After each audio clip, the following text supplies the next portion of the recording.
Well, I was just with Solidum, and he has magbigay sa atin ng brief on the weather is the now officer in charge, Mr. Villanueva. Please.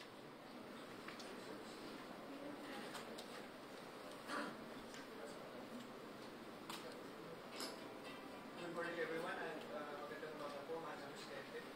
My name is Marcelino Villanueva from UST Pag-asa, and I'm going to give you some updates regarding our weather situation. May I ask the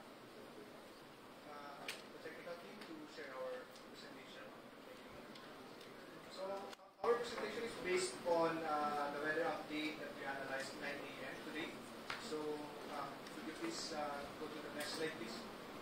Okay. So, as of today, ang location ng ating binabantayang si Typhoon Karina or international name na Bailey ay nasa 300 kilometers north-northeast of Ipet, Batanes.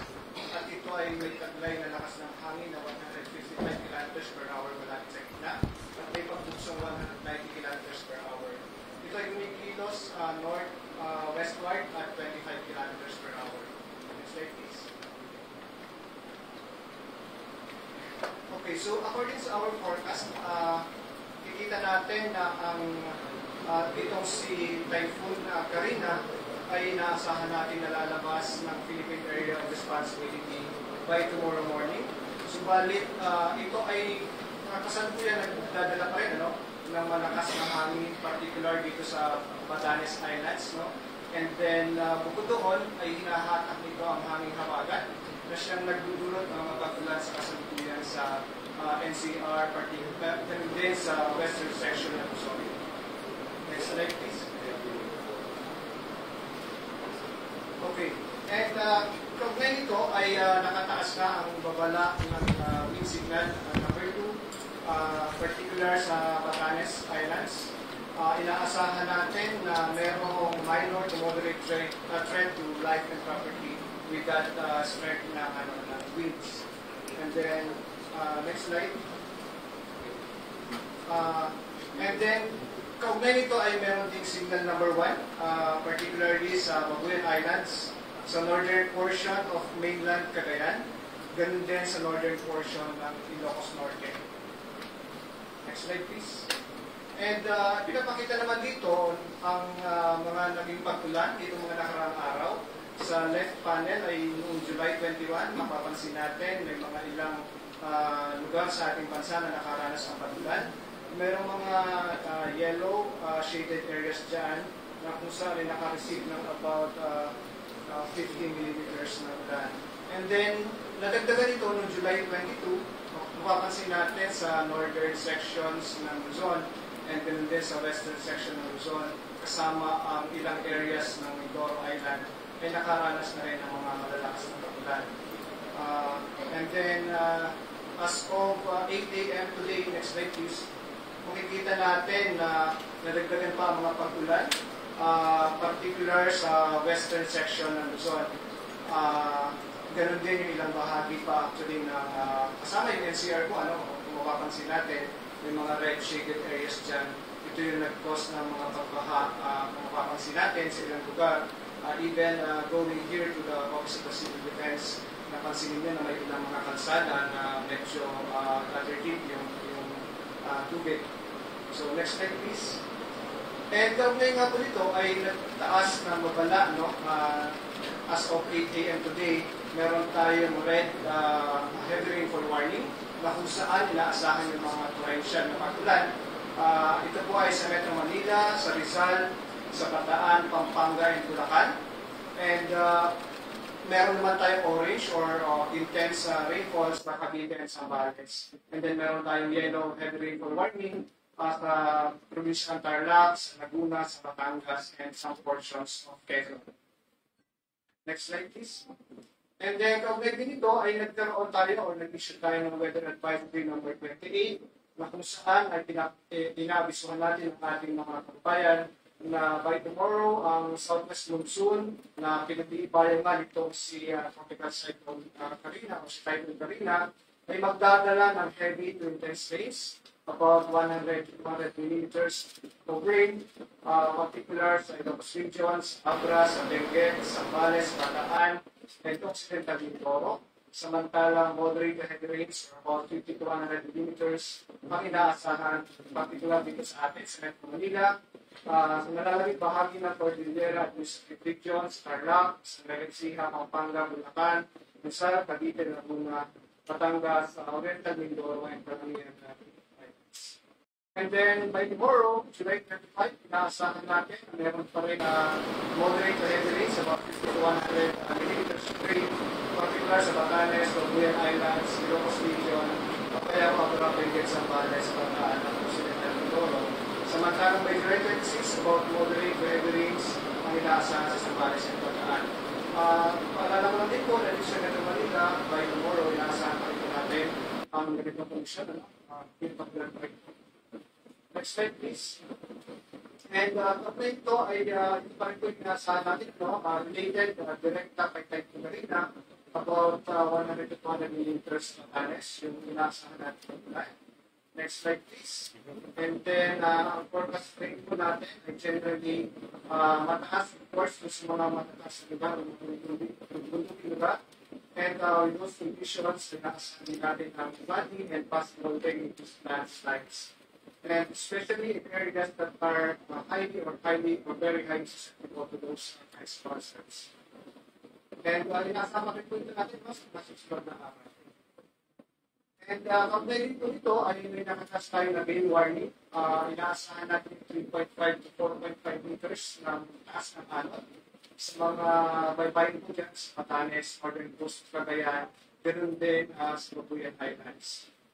And may mga inalugan pa rin po sa Philippine Sea about moderate to rough seas ang inaasahan natin, 3.5 meters yung taas ng alon.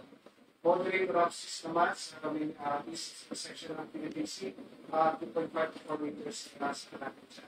And then moderate seas dito na sa going south ng papel na karagalan. Next slide, please.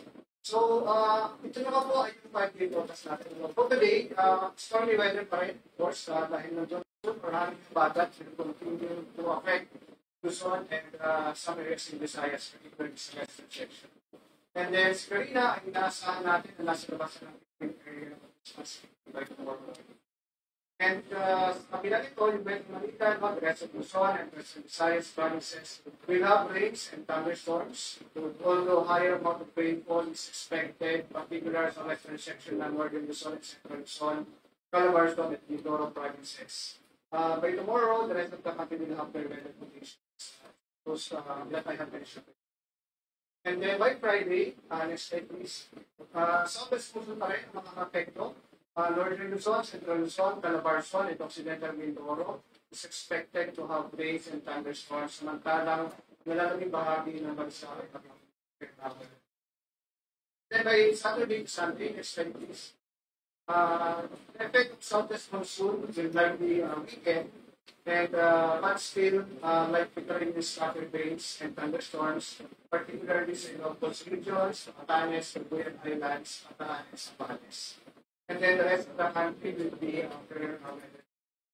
And then by Sunday, southwest monsoon is expected to bring cloudy skies with scattered rain showers and thunderstorms over Zambales and Bataan. So I think that's all. Subalit, bigyan ko lang po kayo ng update ang ating Pangulo pertaining sa ilang dams na mayroong dito po ng pagkasa. Kanina po, alas 11, alas 5 ng umaga, ay nag-fix na rin po ang report.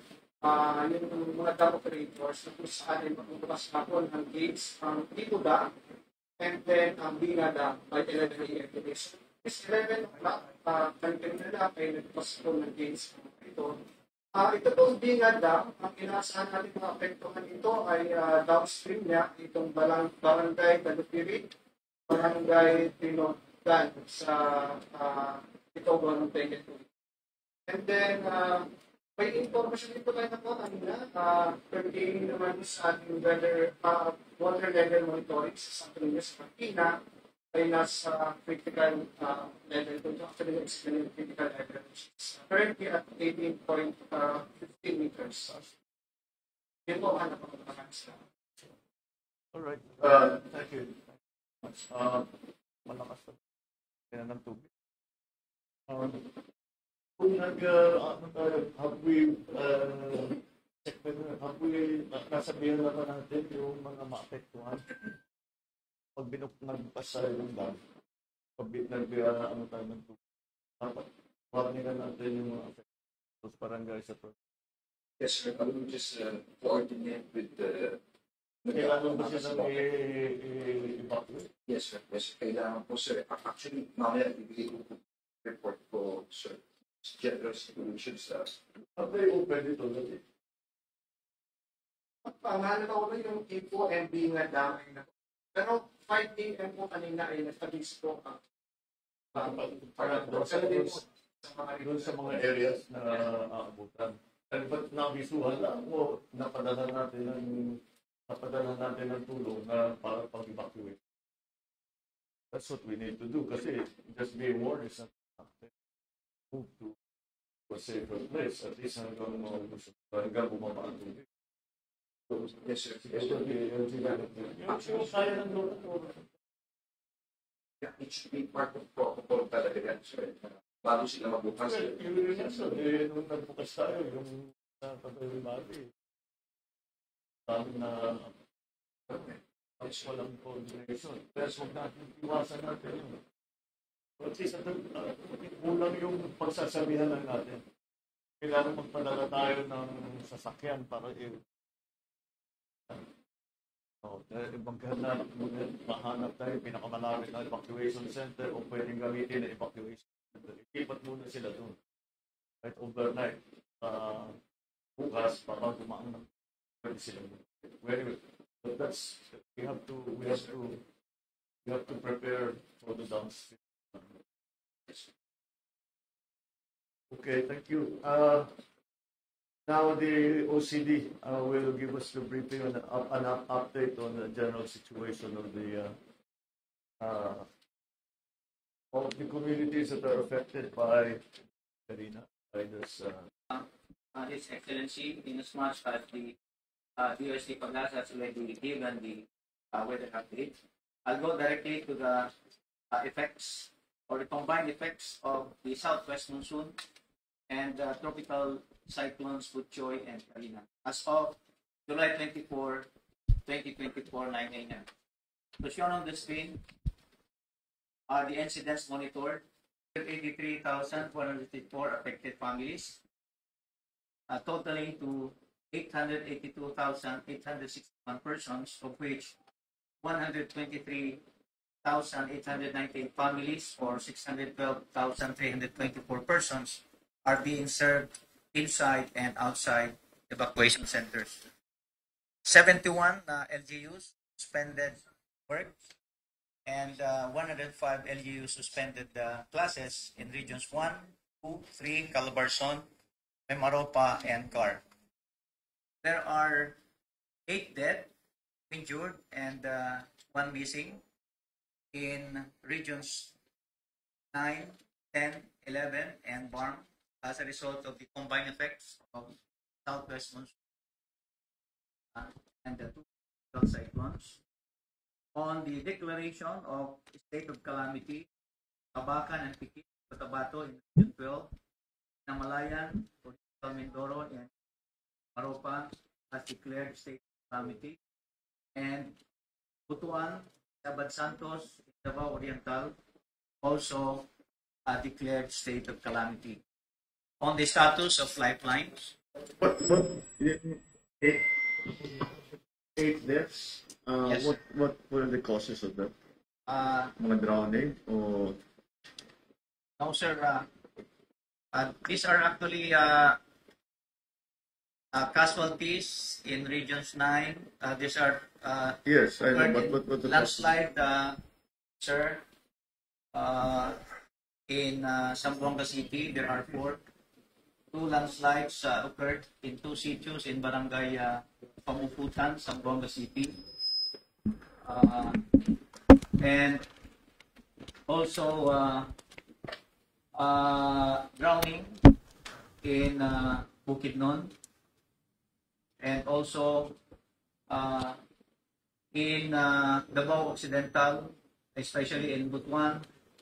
The previously injured one casualty was found drunk crossing a high current river, and in Maguindanao del Sur, especially in Pagalungan, drowning, sir. And for the missing, one in Region 10, Mr. President, His Excellency. For the effect of tropical cyclone Karina, we have yet to receive casualties, Your Excellency.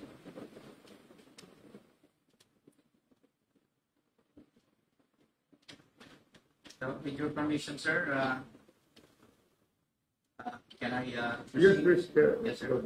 So for the effects, for the status of lifelines, next slide, please. So shown on the screen, there are 96 roads affected, 18 of which are still not passable in regions as indicated.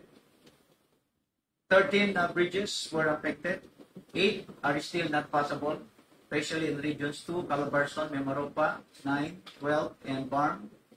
There are 33 power interruptions, of which 10 are still experiencing power interruption. In region 1, Calabarzon, Mimaropa, 9, 10, 11, 12, and Caraga. 3 water interruptions occurred, of which 2 is still experiencing water interruption in Calabarzon, Mimaropa, and 9. 11 seaports were affected, 8 of which 8 seaport canceled trips and non-operational. 1 airport is still non-operational in Mimaropa. 15 domestic flights, of which 14 are still canceled in Region 2. And there are 9 communication lines affected. 1 communication line was interrupted. And this happened in Regions 1, 9, and Caraga. For the damaged houses, there are 72 totally and 173 partially damaged houses reported. A total of 9.7 billion pesos was reported as damage and losses to agriculture in regions Mimaropa, 6, 9, 10, and Barm. 700,000 pesos was reported as damage to infrastructure in Region 10, and about 100,000 pesos was reported as other damaged assets in Region 11. Okay. Do we have a figure for or a map ng communities that are still isolated na hindi pa natin mapuntahan? Because those are the ones that we need to be paying Yes, attention. we can produce, sir. Yeah, that's what we need to see where we will focus our attention. Para the moment na bumaba ang tubig, maging passable ulit yung daan, makapunta na sila agad. So those para maaari natin pagandaan ng mabuti, we need to know where they are. Yes, sir. Where those are, like lagi yan, meron mga na-isolate na kahit anong gawin mo, hindi mo mapasok dahil mataas ng tubig. So we have to just we have to be prepared. The moment that it's passable, makapasok na tayo ng tao, ng gamit. So yes, we need to identify those areas so that we need to know which are the ones that right now hindi pa natin natulungan. Yes, sir. We will. Yes, please. That's actually the most important part because we have 96 roads affected. You don't know where those roads are and where they're going to. So I think another important figure is which communities. Sana sa mapa makita natin ito mga communities na pa-isolate pa. Hindi pa mapasok. Mataas pa ang tubig, whatever the reason. Magsak yung tulay. nasira yung daan, nag-landslide, tahunan, whatever. So that we know what we need to do. Yes, All sir. right. Okay, please carry on. Yes, sir. We will draft it as soon as possible, sir. So for our actions taken, 29 million pesos was provided assistance to affected families. This came from DSWD, LGU, MDMO, and the Office of the Vice President. And the table shown are the breakdown of the assistance provided. So let me briefly discuss them or mention them. There are 23,197 number of affected families requiring assistance, and a total of 29,000 or 29 million was given as cost of assistance, and there are 19,625 families assisted, equivalent to 84.6% of families assisted, and assistance is ongoing, Mr. President. For Mimaropa, there are 6,562 families. Region 6, 70 families. Region 7, 548. Region 10, 33. Region 11, 40. Region 12, 15,921. And Caraga, 23 number of families. And the cost of assistance are as shown on the screen. The type of assistance provided are food packs and hot meals for Mimaropa, family food packs and hygiene kits for Region 6, and similar with Region 7, financial assistance and non-food items for Region 10, family food packs for Region 11, family food packs for Region 12, and also in Caraga. And the number of families assisted are the following: 3,031 for Mimaropa, 70 for Region 6, 548 Region 7, 33 Region 10, 34 Region 11, 15,886 Region 12, and 23 for Caraga. And there are 1,021 persons who are preemptively evacuated in regions 1, 6, 9, 11, and Caraga. As far as the actions taken by the NDREAM Operations Center, we have issued NDREAM-C Memo number 147 regarding raising of alert status to blue in connection with the low pressure area in southwest monsoon. Issued Memo number 154 regarding the emergency preparedness and response protocols in connection with Tropical Cyclone Karina, Southwest Monsoon, and Buchoy. We issued Memo number 155 regarding raising of alert status from blue to red.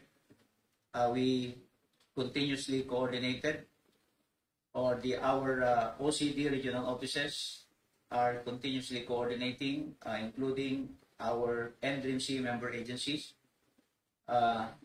We continuously monitor and provide advisories through DOST Pagasa, and disseminated 15 emergency alert and warning messages, conducted weather updates on 16 and 19 July 2024. We conducted the pre-disaster risk assessment analyst and core group meetings on 20 and 21 July 2024. We activated the virtual EOC on 20 July 2024. We conducted coordination meeting in connection with the combined effects of southwest monsoon and tropical cyclone Karina yesterday, and issued recommendation letters for work and class suspensions due to southwest monsoon and tropical cyclone Karina on 23 and 24 July 2024. The following slides are the action photos where we had our video teleconferencing on the following dates, 23 and 24 July, and the other are action photos. So that's all, Mr. President. Thank you very All much. right, okay, thank you for that. The usual places, Luzon, Lumander. Okay, who's next? DILG is next or MMDA? Sinang susunod? Dito sa, ano ko, MMDA, pero ang exhibit, DILG. MMDA? Ako na. Okay. Magandang umaga po, mahal na Pangulo, sa mga miyembro po ng NDRRC, sa ating mga kababayan. Sa ngayon po, dito po sa nangyari po ay nag-issue po noong pang July 15 pa lang, nung meron pa lang mga low pressure area at alam namin pa parating itong Choi at ito pong Karina, nag-issue na kami ng mga 5 advisory sa lahat po ng LGU para paghandaan po ito.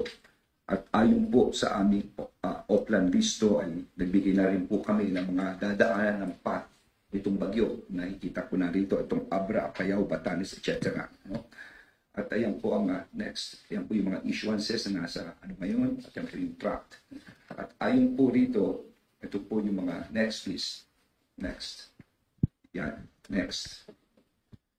Next.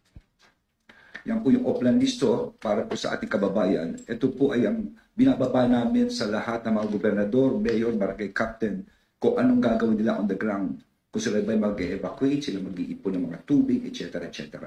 Lahat po yan ay may checklist para sila po ay guided. Next. So, ito po ang mga ginawa na mga critical preparedness actions ng lahat po ng LGU on the ground na nasa path po nitong ating bagyo. Next. So, next. Ito po ang iilan lamang sa mga action photos na nangyari. Next. Sa NCR, halos lahat po. Nakikita po natin dito from Pasay to Caloocan to Pateros. Next. To Las Piñas. Gabi pa lang po ito. No? Hanggang kanina umaga. Ito po ngayon na punakunan talagang on the ground. Yan si Vice Mayor April. Next. Makati. Next. Pasay. No? Next. Quezon City. No? May mga tubig-tubig na po. Dito po sa Palayan. Next. Quezon City, yan po, dito po yan sa Damayang Lagi, sa Quezon City, sa E. Rodriguez, medyo may tubig na po dyan. Next. Sa Caloocan, ganoon din po. Next. Muntinlupa, si Mayor Rufy. Next. Muntinlupa, yan, mga tubig na rin po, halos sa Muntinlupa. Next.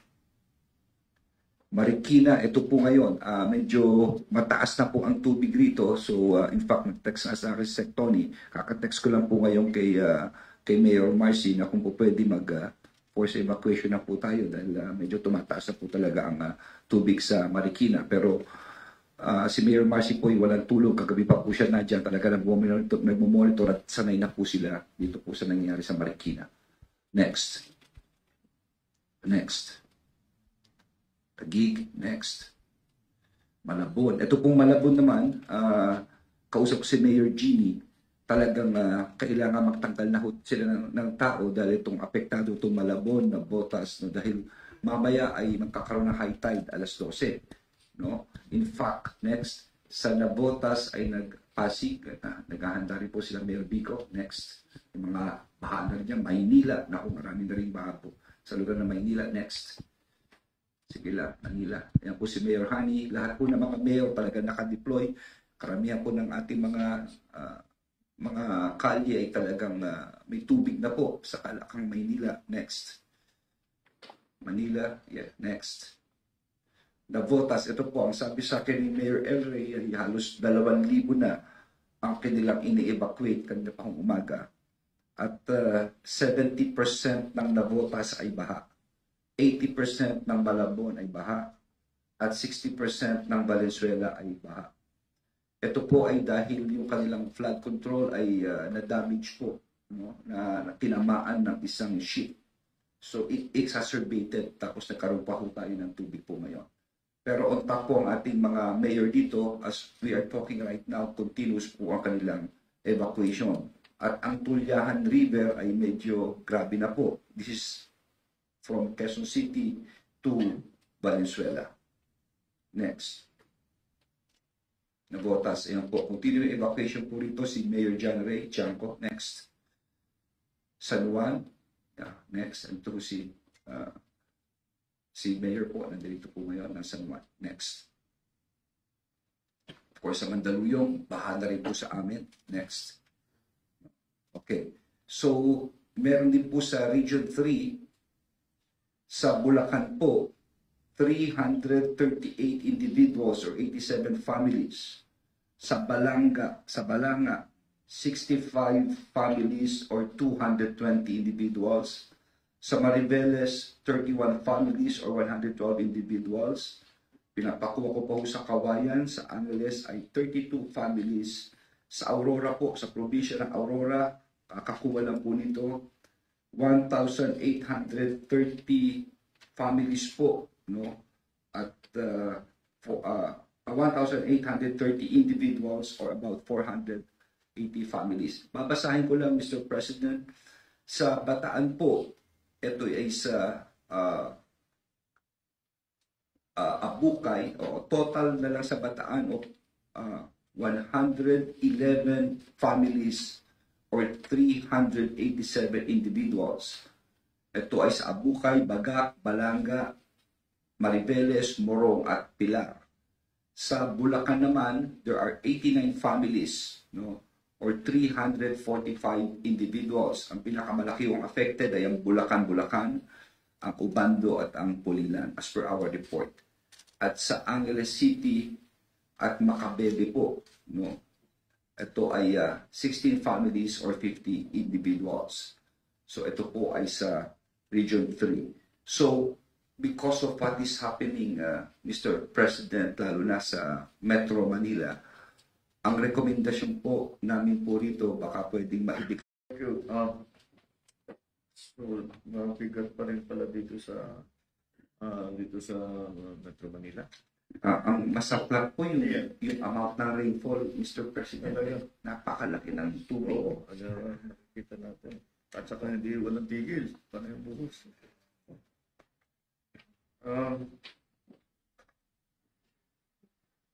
Okay, so the next briefing will be given to us by the SWD on the activities and response efforts. You will provide. Mr. President, morning, members of the Council. In behalf of Secretary Rex Gatchalian, my name is Director Leo Quintilla, the Special Assistant to the Secretary for Disaster Response and Management. May I proceed, Mr. President? Please go ahead. Mr. President, please allow me to present the DSWD Disaster Response Operation, first as the Vice Chair for the Response Cluster, and the lead in the non-food and non-food items, camp coordination and management, and the management of internally displaced persons, Mr. President. This is the combined effects of the southwest monsoon and the typhoon Karina as of 24 July 2024, 6 a.m., Mr. President. Mr. President, for the information, the response cluster was activated last July 22, 2024 to discuss, next slide please. The response cluster was activated July 22 to discuss preparedness, at the same time the capacities of the different member agencies in preparation for the southwest monsoon and the typhoon Karina, Mr. President. As of, this is a running total, however, this will be updated after this meeting at our Disaster Response Command Center, that's the SWD. We have recorded a total of 45,328 families or 191,000 persons are affected in 225 barangays. In regions NCR 1, 2, 3, Calabarzon, Mimaropa, Region 5, 6, 7, and Cordillera Administrative Region, Mr. President. Next slide, please. To include areas also in Mimaropa, Region 6, this is the total. 225 barangays, families of 45,328 or 191 person, Mr. President. Next slide, please. Mr. President, this is the status of displaced population.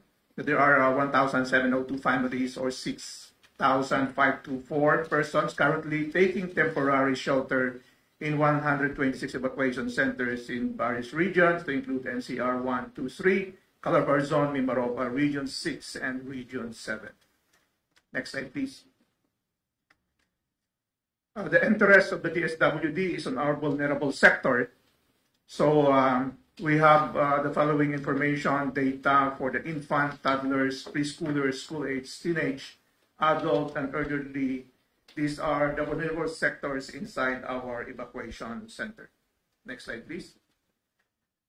For the status of displaced population, these are outside the evacuation center. These are running total right now, but this will be updated at 1 o'clock this afternoon. 376 families, 1,512 individuals temporarily staying with their relatives and friends from the different regions in the country, Mr. President. Next slide, please. For the damaged houses, a total of 175 houses were damaged, of which 15 are totally damaged and 160 are partially damaged. Again, these are for updating this, Mr. President, at 1 p.m. so we can have the picture by this afternoon. Mr. President, for the next slide, this is the cost of the DSWD humanitarian assistance provided with the different regions with our family food packs, family kits, hygiene kits, kitchen kits, and sleeping.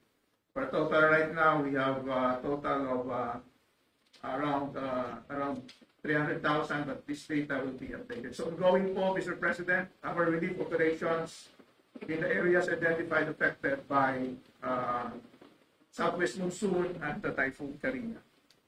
Mr. President, the next slide will present our current standby funds and prepositioned relief stockpile in affected regions in the country and central hubs of the DSWD.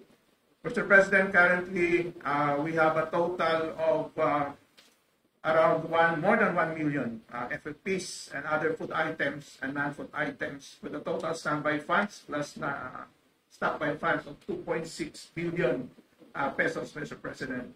And these are all in our disaster response center to include our regional offices and also to our last mile warehouses in the local government units, especially in the JITA areas, Mr. President. We have already prepositioned goods with our local government unit.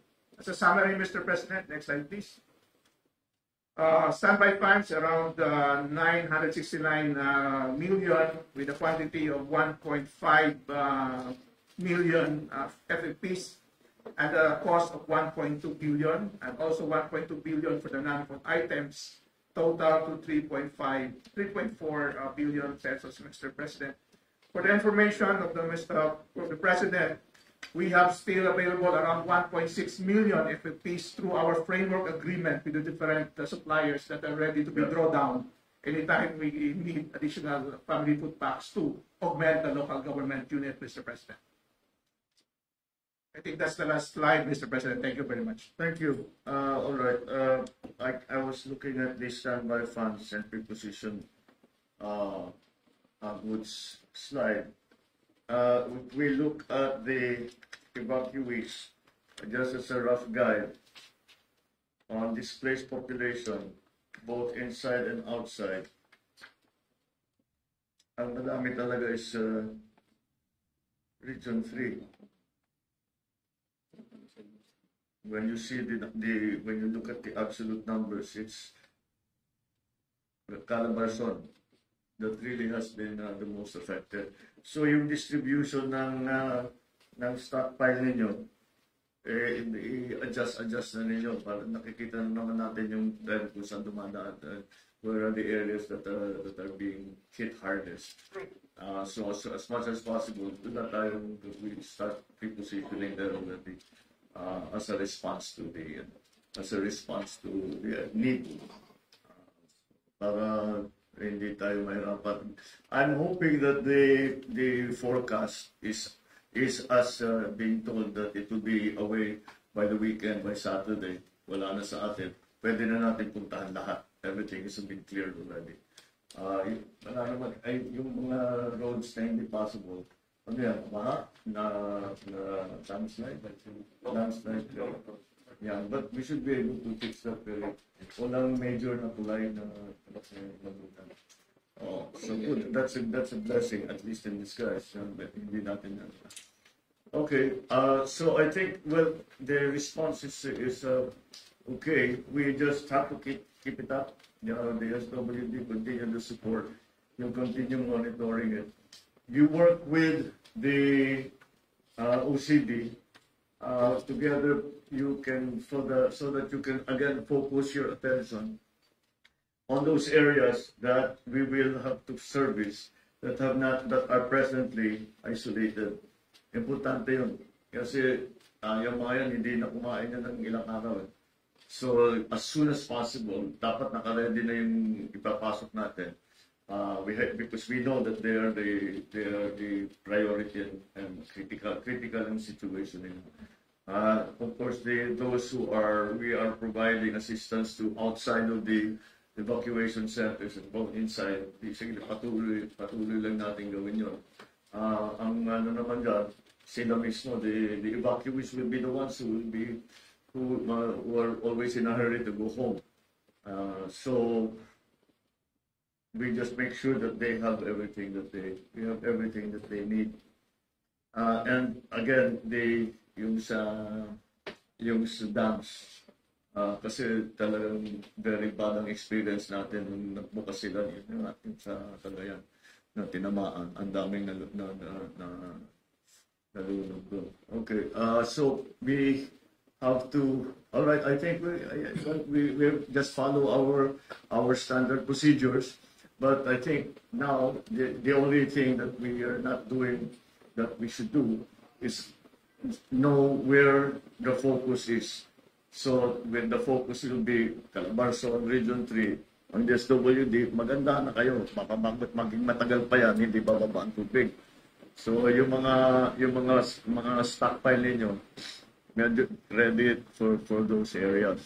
And again, the isolated communities, the minute dapat nakatutok na tayo lahat. The minute na maipasok natin, pumasok na tayo kaagad tayo. Because I haven't seen any help for mga 2 araw na siguro yan na hindi kumakain. So we have to make sure that they be, as soon as we can go in, that we can go in. And then the warning to the dams, those downstream from the dams, to make sure. I think yung i-identify ninyo yung communities, yung mga barangay na matatamaan. Then, hindi natin, tawagan mo na yung mga LGU. Sabihin nyo, ganito mangyayari. Ngayon, pero they make an assessment. Sila naman talagang first responder. They can make an assessment na kung saan dadalhin, kung itatabi lang muna o dadalhin talaga sa evacuation center, etc., etc. Then DSWD has to also respond because kung talagang sira ang bahay, ito, hindi sila, kahit na baba, wala ng tubig, wala silang titirahan, wala sila. So we have to prepare for that. Let's learn from the bad experience that we had before when we opened the dams and there was not sufficient coordination kaya tama yung nasa baba. Okay. Is there anything else that we need to attend to? Well, I'm just happy to note that there are only very few special instructions that I have to give because we have already standardized meron na tayong talagang SOP. And let's just continue to follow our SOPs. Tinano natin na mabuti ito. So just follow our standard procedures, but start to focus already on the critical areas. All right? Okay, thank you very much. I'll let you get to work. Thank you.